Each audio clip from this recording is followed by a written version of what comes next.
Muito boa tarde, sejam bem-vindos ao Gabinete de Imprensa. Vamos aos temas fortes da semana, sempre com a leitura do José Nuno Martins. José Nuno Martins, boa tarde. Olá, boa tarde, João. Vamos começar pela troca de palavras entre Julen Lopetegui e o treinador do Sporting, Jorge Jesus. Ainda acerca do árbitro Jorge Ferreira durante o Sporting Estoril, e passo a citar as palavras do técnico espanhol. O que peço é que, se há que investigar algo, investigue-se, mas que se preserve o mais importante no desporto, que são os valores da honestidade e da competição limpa, afirmou o técnico basco. Bem, João, isto, direta ou indiretamente, lá temos de novo o Basco a chorar-se todo. Embora, desta vez, me pareça que ele está do lado certo da cassete. Realmente parece que ao fim dos 551 dias cumpridos em Portugal, o técnico espanhol abriu a boca e, mesmo sem ser ainda capaz de falar português, desta vez pelo menos, não se pôs a prometer nada a ninguém. Só tentou ser moralista. Moralista, com aquela mesma cara de enjoado que ele mantém sempre, referindo isso, que o treinador do Sporting terá de ser investigado pelo que insinuou sobre um árbitro. A verdade é que, na altura, o Madeixas deixou, digamos, transparecer uma ideia de autêntica ameaça e que isso foi motivo para um inquérito do Conselho de Arbitragem. Claro que o clube do Campo Grande veio logo tentar desvalorizar à pressa a gravíssima situação criada pelo seu desbocado funcionário, considerando-a perfeitamente normal e que essas palavras seriam apenas uma mera referência e blá, blá, blá, blá, blá, blá, etc. e tal, a um jogo qualquer do ano passado. Ora, não há dúvida que os verdes, o presidente e o técnico, parecem estar a recuar no registro das ameaças e das intimidações que sempre mantiveram ao longo de 2 meses. O logístico, por exemplo, o Madeixas, ao responder ao Basco, já parecia um cordeirinho a ler uma homilia do bispo de Madarsuma. Já expressei a minha opinião quanto ao assunto. Ele tem a dele e eu tenho a minha. O que ele possa dizer, para mim, não tem valor nenhum. Isto parece que estamos a citar o Evangelho de São Paulo. E, francamente, já me parece um verdadeiro serviço de advogados. Anda aqui advogado misturado nisto. Pode ser que eu esteja enganado, mas com o medo dos castigos que estão para vir, porque é forçoso que venham castigos perante a avalanche de acusações, de intimidações, de procedimentos erróneos e errados que esta gente tem tomado, já por ali deve andar uma certa miaufa. Ou seja, João, eu acho que eles já estão a meter a marcha a ré. Mas ainda assim, enquanto não há castigos, Eduardo Barroso, colunista do Jornal da Bola, defendeu Bruno de Carvalho e o Sporting, e passo a citar, terrorismo verbal, tenham juízo. Palavras do próprio Eduardo Barroso na publicação do Jornal da Bola do dia 4 de novembro. Pois, tens razão, João. Agora, ouvir-se falar de Bruno de Carvalho e de corrupção tornou-se cada vez mais natural para quem, como nós, comenta e analisa o panorama nacional da comunicação futebolista, seja como alvos de acusação ou como vítimas. No programa passado, como se recordarão, abordámos de forma coerente e concisa o facto do sportinguista, aliás, do Sporting, ser a equipa com mais penaltis no campeonato nacional. O João teve até um comentário muito bem conseguido, muito engraçado, Sporting Clube dos Penaltis. Enfim, e chegámos aqui à seguinte conclusão. Se de repente fizéssemos um rewind na história desses encontros controversos e os penaltis não tivessem sido assinalados, a equipa das Riscas estaria neste momento nem mais nem menos do que no 4º posto da classificação. No meio desta salganhada toda, o proeminente e ilustre adepto leonino Eduardo Barroso, claro que tinha que vir defender o seu presidente, pois claro. O antigo comentador da estação de Queluz de Baixo, nesta publicação a que se refere o João Martins, do dia 4 de novembro, desenvolve então uma comparação sobre o Bruno de Carvalho e o Pinto da Costa. Para quê? para tentar amenizar as coisas, para pintar uma imagem de vítima ao presidente do Pátio das Cantigas, como se este não fosse, afinal, o grande culpado no meio disto tudo. As palavras saíram por acidente. No meio de tanta insignificante palavra, houve uma frase curiosa do Eduardo que me saltou à vista e que, claro, eu tenho que realçar aqui. Quando ele, Pinto da Costa, espirrava, os árbitros constipavam-se. Já Bruno de Carvalho, por mais que espirre, ninguém se constipa. Estão todos vacinados. O Barroso, parece-me, quer desviar as atenções para longe, longe do Campo Grande. Tanto falaram eles das caixas do Eusébio, das arbitragens ambíguas, do colinho da massa benfiquista que tanta inveja lhes causou, ofensas atrás de ofensas ao representante do Benfica. E agora, quando terceiros vêm comentar, vêm adjetivar os atos, as atitudes, as embirrações do Sr. Bruno de Carvalho, ficam todos ofendidos. Para o colunista, as palavras de Jorge Jesus ao quarto árbitro do Sporting Estoril foram apenas, calcule-se, inofensivas. E mais, que as críticas feitas à escolha do árbitro para a partida foram fundamentadas com justificações, diz ele, lógicas e transparentes. Falar em Sporting e no jogo do último fim de semana, sobrou uma polémica enorme, ou sobraram várias polémicas. Há um penalti a favor do Aroca, que não foi assinalado. O protagonista foi Naldo. Ora, Naldo foi também protagonista de outra cena com o treinador Lito Vidigal. Primeiro, João, de salientar esse penalti claro que o árbitro Cosme Machado fez questão de, pura e simplesmente, não assinalar. O Naldo, pelo menos do meu ponto de vista, que é o certamente da esmagadora maioria dos espectadores, ceifou o jogador do Aroca por completo. Só um cego é que não via que aquilo era um penalti evidente. Isto é que são os tais efeitos diretos das pressões que os representantes verdes exercem sobre o Conselho de Arbitragem e de toda a polémica que levantam ou levantavam na praça pública. Se fossem outros os intervenientes, seria um escândalo, meus amigos. E caía o Carmo e a Trindade, João. Mas vá lá, que a juntar a esse penalti não marcado, o tal empurrão a que te referes, que o mesmo Naldo deu ao treinador dos outros, e a expulsão que daí decorreu, para já, levaram a que este armário brasileiro esteja para já, definitivamente, ou devidamente suspenso, de modo preventivo e não definitivo, que é para ver se acalma. Depois logo se verá qual será realmente o recorte do castigo que lhe vai ser infligido. Portanto, mantém-se atual aquela designação do Sporting, não é? Sporting Clube dos Penaltis.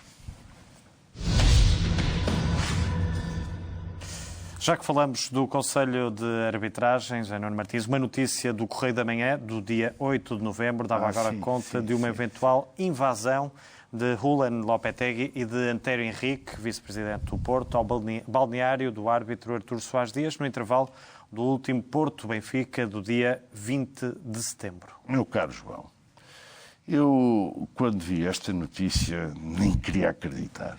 Realmente. Mas lembrei-me do gabinete de imprensa da semana passada, quando nós comentámos, como te recordas, o artigo da revista do Clube do Norte, onde P. da Costa acusava o Benfica, calcule-se, de não negar nenhuma das acusações feitas sobre as tão faladas caixas com a camisola do Eusébio. Tu recordas-te disto certamente, João. O título era Os Intocáveis, é isso? Os Intocáveis, precisamente. Então, e não é que uma semana depois deles lançarem uma toarda dessas, com um título desses, agora se sabe que já esta época rapazes envergando o seu emblema terão invadido o balneário de um árbitro num clássico. E o melhor ainda é que, segundo essa mesma publicação, de 8 de novembro. O jogo é que foi 20 de setembro. Exatamente. Este incidente terá sido presenciado por Batista Rodrigues. Quem é este senhor Batista Rodrigues? Pois, precisamente, é um dos delegados da Liga destacados para esse jogo. E ainda que esta situação não foi mencionada, João, no relatório do jogo. Isto vale tudo menos tirar olhos. Importa então recordar que o Conselho de Arbitragem também já emitiu um comunicado, eu diria que algo ambíguo, onde diz que caso tivesse ocorrido algum facto relevante, teria sido assinalado pelo árbitro do jogo no seu relatório, como é seu dever. Como é seu dever, precisamente. João, com comunicados desses, é caso para dizer que o Clube dos Azuis se enganou, porque, pelos vistos, intocáveis, serão lá os do clube deles. E apesar de nada ser referido no relatório de jogo, cá para mim, onde há fumo, João, há sempre fogo. Isto aqui, mais do que a fogo, cheira-me a esturro. Então, ainda antes de chamarmos os bombeiros, segundo noticia o Correio da Manhã, o Benfica espera que a Comissão de Instrução e Inquéritos da Liga averigue até às últimas consequências este assunto. Pois, naturalmente, João. Alguém vai ter que explicar o que é que os dois figurões terão estado a fazer durante mais tempo ou menos tempo no balneário dos árbitros. O que é que eles lá terão ido fazer? Terão lá ido só fazer xixi porque a casa de banho deles estava entupida. A verdade é que o jogo, quando eles lá terão estado, estava empatado. Então, terão lá ido levar o roupão de banho do senhor árbitro? Terão lá ido falar sobre a putativa queda do governo, que aliás já era um tema atualíssimo na sociedade portuguesa, o verdadeiro tema do momento, ou só foram dar uma palavrinha de aconchego? Eu recordo que, salvo erro, e segundo aqui os meus registros, pouco antes do final dessa primeira parte, julgo que foi, não tenho a certeza, mas julgo que terá sido o Maicon que fez um verdadeiro golpe de karatê contra o Jonas e não viu nenhum cartão. Portanto, eles se calhar terão ido lá agradecer ao senhor árbitro ter ignorado esse lance. Mas, João, com o vasto currículo daquela instituição nestas matérias, até mesmo um Inácio dos Outros consegue chegar por dedução ao que terá constituído esse verdadeiro tema para o encontro furtivo. Admira-me é que só lá tenham estado dois. Aquilo deve ter parecido uma daquelas situações dos filmes americanos. Um faz de bonzinho, outro faz de agressivo. Mas qual deles terá feito de bom polícia? E qual é que terá feito de mauzão? Bem, o Basco, se queres a minha opinião, eu duvido mesmo muito que ele tenha lá ido dizer fosse o que fosse de perceptível, porque continua com aquele portunhol indecifrável e, portanto, não vejo que tivesse grande resultado. Além disso, ele passa sempre a vida a dizer o mesmo, portanto... A não ser que o árbitro se tenha enganado no nome dele. Aí deve-o ter ameaçado, como fez da outra vez. Agora, o outro sujeito, bom, esse João, eu já não sei, porque esse já virou muitos frangos na grelha, tem muita história contada, tem muita história por ser contada, tem muita história para ele próprio nos contar um dia, mas coisa boa não terá sido, certamente. Bom, tivesse lá sido o que fosse nos relatórios do Sr. Artur Soares Dias, a quem cumprimento, e do Sr. Delegado da Liga, o Sr. Batista Rodrigues, a quem também cumprimento, não apareceu absolutamente nada escrito sobre este misterioso meeting. Ora, a Comissão de Instrução e Inquérito, João, em todo o caso, pode solicitar aos Andrades que lhes enviem as gravações em vídeo da câmara que cobre o acesso à cabine da equipa de arbitragem no jogo em causa. A menos que naquele estádio, que me dizem ser muito moderno, o estádio das Antas, não haja câmaras instaladas ou que estivessem todas avariadas. Agora, que a Comissão só não pede se não quiser, isso é verdade, porque segundo a lei, esses registros em vídeo têm de ser guardados durante umas dezenas de dias. E segundo o Jornal dos Escândalos, foi precisamente isso que aconteceu, por exemplo, com o inquérito que quiseram fazer e fizeram às ofertas de cortesia que o Benfica faz aos árbitros. Portanto, João, para mim, evidentemente que o Benfica tem toda a razão em pretender que estas coisas sejam esclarecidas. Vamos então às cenas dos próximos capítulos. A única certeza para já é que não há menção nenhuma no relatório do árbitro a esta situação. Pelos vistos. E avançamos para o presidente do Sporting, Bruno de Carvalho, que recebeu o prémio Excelência de Desporto pela revista Mais Alentejo e no discurso de entrega voltou a fazer referência às caixas do Benfica, dizendo, e passo a citar, pensei que me tinham dado o prémio Excelência de Desporto por ser uma pessoa consensual no desporto, mas depois acordei e lembrei-me que tinha enviado à revista Mais Alentejo uma caixinha com 4 jantares. Pretendeu ser engraçado, não mais do que isso, enfim. Mas eu, realmente, a minha apreciação sobre este assunto, mais do que sobre a matéria da notícia, prende-se com a atitude da própria revista, João. Em primeiro lugar, o que me faz realmente impressão é que uma revista como a que tu referes, a Mais Alentejo, deita a perder, num serão, todo o capital de prestígio que acumulou durante anos e anos, só para, num ato de verdadeira matreirice mercadológica, procurar barrar manteiga ou banha de porco alentejano sobre aquela meia dúzia de adeptos do Pátio das Cantigas que, presuntivamente, sejam seus leitores.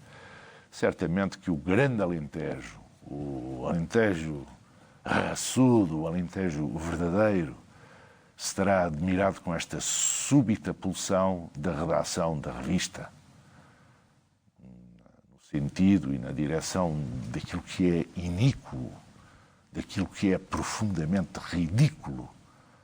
Como é que é possível, diga-me, como é que acha você possível entregar-se um prémio dito de excelência a um indivíduo como este? Também não tem resposta, não é? E, em segundo lugar, já agora, que o discurso do representante do Sporting, surpreendentemente elevado naquela circunstância à condição de excelente, voltou a provar aquilo que todos nós já sabemos há muito tempo. Eles não vivem sem nós. E até num discurso zeco de circunstância como este, têm sempre de fazer referência ao nosso Benfica. Que fixação, que complexo de inferioridade mais acabado. Por falar no discurso de Bruno Carvalho, voltou a dizer, e pergunto ao Zé Nuno Martins se concorda com esta frase: tenho lutado por um desporto melhor, mas sei que nem toda a gente gosta da minha maneira de ser e de estar. Bem, dessa informação eu só posso concordar quando ele diz que nem toda a gente gosta da maneira de ele ser e de estar, João. Porque realmente é verdade, pouca gente gosta dele, e até no seu clube, como se sabe, é patente, é visível, aparece escrito e citado em muitas circunstâncias, ele também tem muitos inimigos.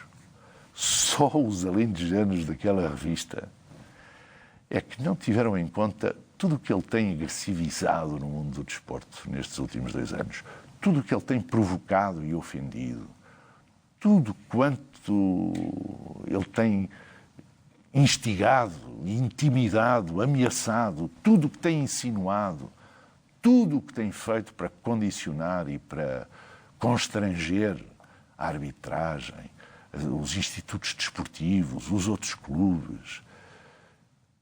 Quando diz que tem lutado por um desporto melhor, o que eu acho, caro espectador, é que ele está a dar cabo do Sporting. está a afugentar os patrocinadores e os parceiros de negócio do grande Clube Verde, está a desmerecer, está a apocar a indústria do futebol. Claro que, à custa das suas constantes investidas, eles ainda estão em primeiro lugar no campeonato, graças a penaltis que garantem vitórias e outros que, como este fim de semana, não são assinalados. Mas também, João, nós ainda não chegámos ao Natal, que costuma ser uma fronteira decisiva nas caminhadas do Clube das Riscas. E mais tarde ou mais cedo... Para os lenços, não é? Na altura do Natal. Pois é, nessa altura que as coisas começam a retroagir. E, portanto, mais cedo ou mais tarde, o feitiço ainda se vai virar contra o feiticeiro. Agora, repito, o verdadeiro absurdo deste tema que estamos a tratar é que um tal galardão lhe tenha sido atribuído. A ele ou ao outro, que também esteve presente. Mas eu estou convencido de que, com a atribuição de prémios tão bastardos, tão espúrios, prémios assim dados ao Deus dará, quem mais tem a perder é a própria revista Mais Alentejo, que de supetão, num serão, de um momento para o outro, na minha opinião e pela minha parte, acaba de se revelar uma revista imprópria para benfiquistas. Bem, falamos então no prémio recebido por Bruno de Carvalho, falamos também no jogo Arouca, só não vamos falar no jogo europeu do Sporting. E o partido Pessoas, Animais e Naturezas, o PAN, passou a ter um deputado na Assembleia Parlamentar nas últimas eleições legislativas e em declarações ao jornal afirmou que é contra o voo da águia Vitória.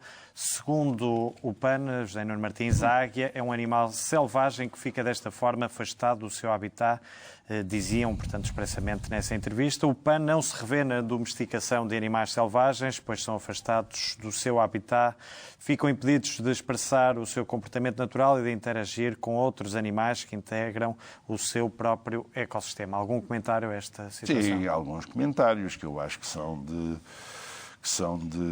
rigor, são comentários que são absolutamente necessários para recentrarmos uma questão tão absurda como esta. Estes senhores, João, ainda agora chegaram à ribalta e quiseram-se mostrar com um tiro de canhão. O problema é que logo haviam de vir bater à porta errada, não é? Bem, eu calculo que eles ainda andassem à procura da rolha e que, por enquanto, ainda não tivessem mais com que se entreter nos corredores do Parlamento. Porque, sinceramente, não percebo, João, qual terá sido a intenção desse comunicado do Partido dos Animais. Só se queriam publicidade e tornarem-se conhecidos à custa do Benfica. Mas devo recordar que, quando disseram estes disparates, por escrito, já a campanha eleitoral tinha acabado. A nossa águia é o nosso símbolo, o nosso ícone, o nosso emblema mais universal. Só para esses tipos terem a noção lá do Partido dos Animais e da Natureza e do não sei o que mais... e já agora das pessoas, dizem eles, desde a inauguração do Estádio da Luz em 2004, cerca de 13 milhões e 400 mil pessoas puderam conhecer ao vivo o inesquecível voo da águia que antecede o início de cada partida aqui no nosso estádio. Estas são, aliás, as únicas ocasiões que milhões de citadinos têm tido para ver um dos mais belos animais da criação movimentar-se em plena liberdade, a poucos metros de si. Ainda por cima, simbolizando o clube da sua paixão, num ritual de contentamento mutuamente celebrado, afinal, pela majestosa ave e por todos os circunstantes que normalmente enchem a catedral. A águia, dizem eles, não está em condições para sobreviver na natureza. Bem, eu quero esclarecer este senhor que disse isto numa entrevista ao jornal que nós temos 2 águias e um falcão. E que estas aves são tratadas, como é natural, só se fôssemos doidos aqui em casa, segundo os princípios mais elevados pela sua natureza.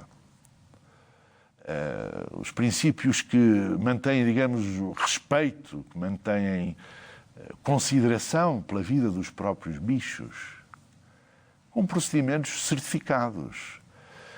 Tudo isso levado por técnicos de gestão cinegética e por veterinários. E, como é de calcular, as 3 aves estão, podemos testemunhá-lo, nós que vimos aqui à Benfica TV logo de manhã, em ótimas condições de permanência, de alimentação, de saúde.